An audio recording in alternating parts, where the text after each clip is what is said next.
गुरुदेव, जय माता दी। इस पितृपक्ष में पितृ अमावस्या के दिन उज्जैन में पितृ दोष निवारण और पितृ मुक्ति के निमित्त एक शिविर आयोजित किया जा रहा है, जिसमें आपके सभी पितृ दोषों को समाप्त किया जाएगा।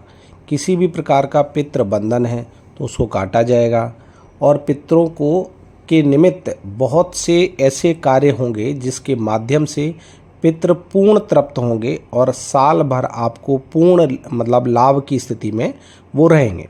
जैसे कि वहाँ पर पिंडदान जो है, और पिंडदान तभी लगता है जब क्या हो कि पितृ मुक्त अवस्था में हो, अन्यथा कितनी भी पितृ की आप पूजाएं करें, कितने भी पितृ का भोग आप प्रदान करें, पितृ अमावस्या पर या पितृ पक्ष में पूरे चाहे जितने 15 दिन कितनी भी साधना करें, लेकिन जब तक पितृ मुक्त अवस्था में नहीं है तब तक उनको पूजन लगेगा ही नहीं। इसलिए क्या है, किसी योग्य व्यक्ति के माध्यम से वो अपनी शक्ति के माध्यम से पितरों को मुक्त कराता है, पितरों को खोलता है, तब उन तक कोई भोग या प्रसाद पहुंच पाता है।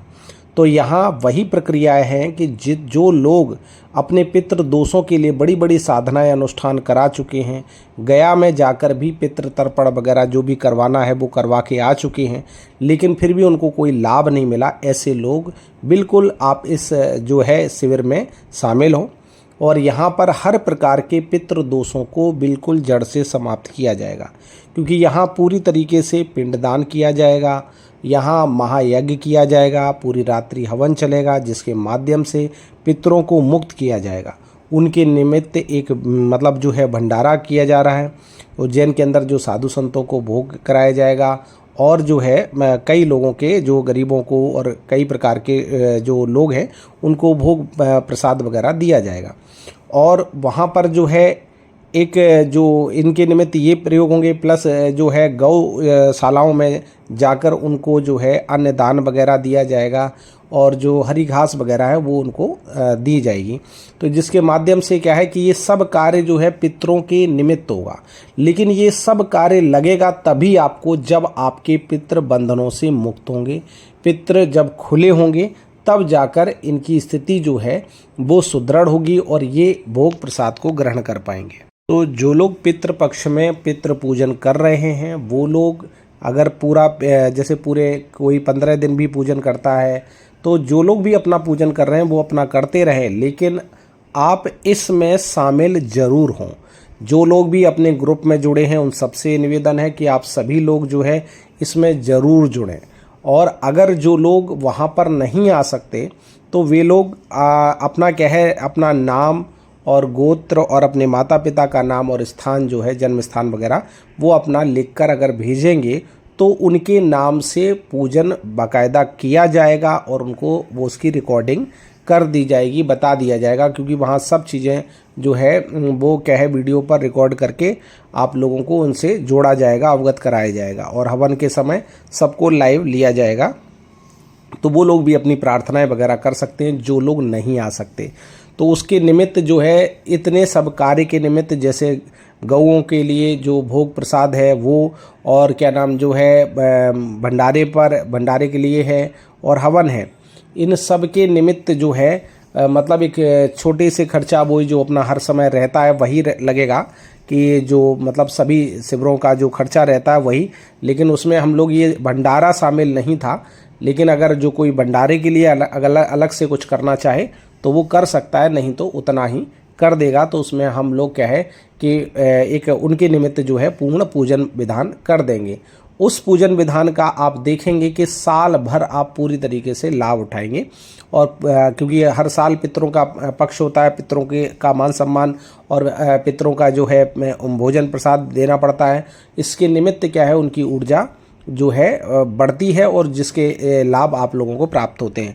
जब पितृ प्रसन्न रहते हैं तभी आप लोग प्रसन्न रह पाएंगे। ये आप निश्चित रूप से समझ लें कि पितृ योनि में अगर पितृ किसी भी प्रकार की दुख या पीड़ा में हैं तो वो दुख पीड़ा आपको निश्चित रूप से महसूस होगी ही, क्योंकि वो आपके ही डीएनए के हैं, आपके ही जो है पूर्वज हैं। तो जब वो पितृ योनि में दुख भोगते हैं तो उसका सीधा सीधा प्रभाव हमारे जीवन पर पड़ता है। हमने प्रैक्टिकली कई लोगों के ऐसे देखे हैं कि कुछ पितृ जो है शरीर पर आए और उन्होंने बोला कि हम इनके पितृ हैं, और जो है ये लोग हमें बहुत ज़्यादा याद करते हैं, रोते हैं, तो जिसके कारण हमें पीड़ा होती है, तो उल्टा इनको डबल पीड़ा होनी शुरू हो जाती है। तो इस कारण से क्या होता है कि पितरों को हमेशा खुश रखने का प्रयत्न करना चाहिए, ना कि उनको ऐसे कार्य करें रोकर और उन्हें दुख पहुंचाने की चेष्टा नहीं करनी चाहिए, जिसके माध्यम से वो उनका खिंचाव आपकी तरफ होगा और वो भी दुखी होंगे, तो उस दुख के कारण आपको भी दुख मिलेगा। तो पितृ योनि में जो भी पितृ हैं उनका वो अगर किसी भी रूप से दुखी हैं तो सीधा सीधा उसका हमारे जीवन पर प्रभाव पड़ता है। तो आप लोग बड़े सौभाग्यशाली हैं जो लोग अगर इस शिविर में, इस साधना माध्यम में अगर आप जुड़ जाएंगे तो आपके जो क्रियाकलाप आपके लगे या नहीं लगे वो एक अलग बात है, लेकिन हम लोग जो है आपके नाम और गोत्र से विशेष पूजन कराकर और हवन के माध्यम से जो मुक्त होने वाले प्रेत है, जो पितृ हैं, उन्हें हम मुक्त कर देंगे। और जो पितृ जो है मतलब आपके प्रसन्न की स्थिति में है, उनको हम आपके अनुकूल कर देंगे, जिसके माध्यम से वो आपको पूर्ण लाभ देंगे। अगर पितृ जो है वो अगर मुक्ति की अवस्था पे आ चुके हैं और उनकी मुक्ति नहीं हो पा रही, तो भी वो दुखी रहेंगे, और दुखी रहेंगे तो आपके जीवन में भी दुख आएगा। पितृ के दुखी होने से आप, या पितृ के रुष्ट हो जाने से, या पितरों के बंधन में चले जाने से आप ये समझ लें कि आप किसी भी कार्य में कभी भी सफलता प्राप्त नहीं कर सकते। कुलदेवी जो है, कुलदेवी अगर आपकी रूठ भी जाए या कुलदेवी आपकी बंधन में भी हो, तो कुलदेवी आपको किसी भी प्रकार का कोई नुकसान नहीं करती, लेकिन हाँ आपको लाभ भी नहीं दे पाती। तो इतना प्रभाव कुलदेवी का नहीं होता जितना कि प्रभाव जीवन में पितरों का होता है। अगर पितृ दुखी रहेंगे तो आपके जीवन में कष्ट निश्चित रूप से आएंगे। इसलिए क्या है, पितरों का जिस व्यक्ति ने उपचार कर लिया उसके जीवन में ही सुख शांति रह पाएगी, और वो कोई भी पूजा पाठ करेगा तो उसका पूजा पाठ लगेगा, क्योंकि अगर पितृ दुखी हैं तो आपके पूजा पाठ भी नहीं लग सकते। इसलिए हमने काफ़ी ग्रुप में अपने जितने भी लोग जुड़े हुए हैं, हमने सबकी तरफ ध्यान करके देखा है, तो अधिकतर लोग पितृदोष से पीड़ित हैं। और पितृदोष के बहुत सारे लक्षण होते हैं। ज़्यादातर जिनके लोगों के पैर अपने आप हिलते रहते हैं वो अक्सर पितृदोष से पीड़ित रहते हैं। जिनका जो हाथ है वो बार बार जननांगों पर पहुंचता है, और मतलब जो है जननांगों की तरफ हाथ रहता है या अंदर वो डालते रहते हैं, तो हाथ, तो इस प्रकार के लोग भी पितृदोष से पीड़ित रहते ही हैं। ठीक है, तो और भी बहुत सारे लक्षण हैं, लेकिन क्या है कि अभी हम लोग चर्चा कर रहे हैं कि सिर्फ पितृ जो है आपके, उनको प्रसन्न कैसे किया जाए। ये कुछ लक्षण हैं। अब ना, जैसे दांतों से ना जो है नाखून बार बार चबाते रहना अपने हाथों के, तो वो भी क्या होता है कि पितृदोष का ही लक्षण है। सर में एकदम खुजली सी मस्ती रहेगी और निरंतर सर पे भी हाथ जाता रहेगा, ये भी क्या होता है, पितृदोष के ही लक्षण हैं। तो पितृदोष के ये तो हैं वैसे लक्षण, लेकिन जो जीवन में लक्षण दिखाई देते हैं वो ये है कि आपके बनते काम बिगड़ेंगे ही। आप जो है मतलब जो पितृ दोष से पीड़ित है वो उस व्यक्ति पर तंत्र बाधा रहेगी ही, बीमारियां रहेंगी, क्योंकि जो भी पितरों को बीमारियां रही होंगी वो उनका अंश कहीं ना कहीं आप लोगों में रहता है। जब पितृ प्रसन्न रहते हैं तो वो उन बीमारियों से, उन रोगों से आपको बचाते हैं, और हर प्रकार की खुशियां जो हैं जब वो आपको देने का प्रयत्न करते हैं, क्योंकि वो उस योनि में वो प्रसन्न रहते हैं, तो आपको भी यहाँ पर वो प्रसन्नता महसूस होती है। इसलिए आपको पुनः बता देते हैं कि अपना क्या होगा कि सुबह समय जो अमावस्या का दिन है, वैसे 1 और 2 अक्टूबर का प्रोग्राम है। 1 अक्टूबर को तो हम लोग मिलेंगे आप लोगों से पर्सनली, है ना। और जो तंत्र काट वाले लोग हैं उनका वो अलग से अपनी बात करें, तो तंत्र काट के लिए उनको अलग से समय देकर उनका तंत्र काट करके उनका पितृ निवारण किया जाएगा। और उसमें क्या है कि जो सुबह समय जो रहेगा वो आपका क्या है, पिंडदान वगैरह रहेगा, पूजन रहेगा, और 11 बजे से जो है वो भंडारा रहेगा। और क्या जो 11 बजे 2 बजे के बाद में जो है गौशाला में जो है वो जो घास वगैरह जो है वो, और क्या है उनके जो निमित्त जो दलिया दाना दलिया वगैरह जो भी होता है वो वहाँ पर उनको गौशाला में पितरों के निमित्त ही ये सारे कार्य होंगे। भंडारा भी पितरों के निमित्त ही होना है, पिंडदान तो पितरों के निमित्त होगा, लेकिन जो यज्ञ होगा जो उसमें क्या है कि सभी जो पितृ हैं, जो जिनकी मुक्ति का समय आ गया है और वो फंसे पड़े हैं, उनको मुक्त किया जाएगा। तो इस प्रकार से क्या है, आप लोगों के लिए बड़े ही सौभाग्य की बात है कि आप इसमें शामिल हो पाए। ठीक है। दूसरी चीज़ ये है कि जो लोग वहाँ आने वाले लोगों के लिए एक विशेष लाभ ये रहेगा कि एक विशेष बहुत ही मतलब जो है प्राचीन और बहुत ही सिद्ध प्रयोग ये कराया जाएगा, जो एक प्रकार के कुंडली दोषों के सारे दोषों को निवारण करने के लिए एक तंत्रोक्त प्रयोग किया जाएगा, जिसे पोटली प्रयोग बोलते हैं। और वो 3 दिन का प्रयोग होता है। 3 दिन मतलब उसको सिद्ध करना पड़ता है पोटली को, और उसके बाद जो है अमावस्या के दिन उस प्रयोग को करना होता है। तो जो लोग अपने अन्य ग्रह दोषों से भी पीड़ित है, शनि ग्रह के प्रभाव से है या किसी भी दोष से प्रभावित है, तो उनके लिए एक तंत्रोक्त पोटली बनाई जाएगी, जिसको 3 दिन तक अभिमंत्रित किया जाएगा। उसके बाद में उस पोटली प्रयोग के बाद उनके जीवन में किसी भी प्रकार का ग्रह बाधा जैसा कोई दोष नहीं रहेगा, या जो भी कुंडली में किसी भी प्रकार का दोष दिख रहा है लेकिन उसके हानिकारक प्रभाव उनके जीवन में कभी नहीं आ पाएंगे।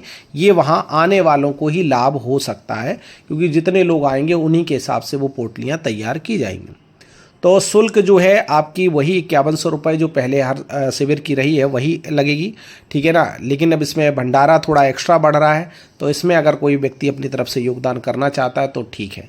फिर भी कोई लोग गरीब हैं, बहुत लोग हैं, फिर भी चाहते हैं कि हम इस पिंडदान प्रक्रिया से और इस मतलब अपने पितरों के तर्पण में हम इस प्रकार का योगदान दें, तो उसमें अगर उनके पास कोई कमी है तो मिनिमम वो 2100 रुपये दे सकते हैं और अपना नाम गोत्र वगैरह कर सकते हैं। तो उनके लिए एक छोटा प्रयोग किया जाएगा। छोटे प्रयोग का मतलब है कि जैसे पूर्ण प्रयोग तो यही रहता है 5100 में कि उनके लिए पूर्ण सामग्री तैयार की जाती है, तो उसमें हम कम कम सामग्री तैयार करके और उनके लिए भेंट देंगे। महायज्ञ में जो है उसमें आपके पितरों के निमित्त विशेष भोग तैयार किया जाता है, जो अग्नि के माध्यम से दिया जाता है, और वो अग्नि के माध्यम से वो ग्रहण करके तृप्त होंगे और मुक्त होंगे। तो इस प्रकार से इनकी सभी प्रक्रियाएं हैं। मैं समझता हूं कि आपने बड़े बड़े हवन कराए होंगे, आप कितने भी बड़े हवन कराओ वो लाभ आपको मिल ही नहीं सकता जो हमारे इस प्रयोग में शामिल होने से मिल जाएगा।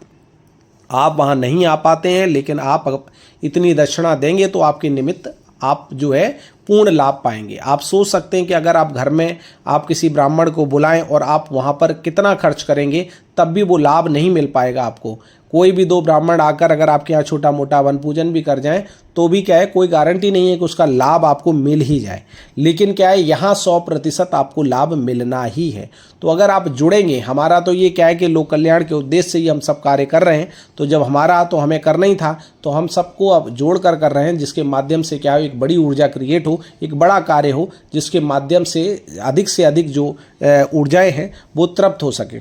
हमारा स्वार्थ सिर्फ इतना है कि इन सभी जो हमारे ग्रुप में जुड़े हैं सबके जीवन में प्रसन्नता आएगी, खुशियां आएंगी, और दूसरा ये है कि जो पितृ तृप्त होंगे उनका भी आशीर्वाद हमें प्राप्त होगा।